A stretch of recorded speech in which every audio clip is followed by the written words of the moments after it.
Is your Windows computer asking you to update, even though your system is already up to date? Then here's how to fix that. First off, update the computer fully by opening Settings, go to Windows Update, and choose Check for Updates to install any pending updates, then restart your computer.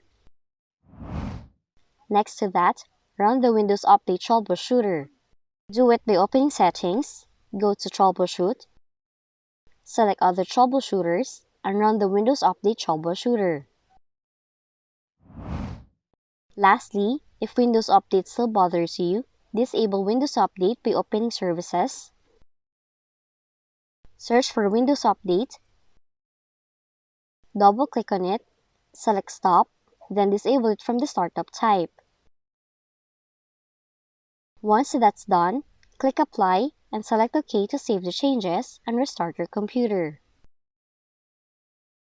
And that's how to stop Windows Update asking to update and restart on your Windows computer.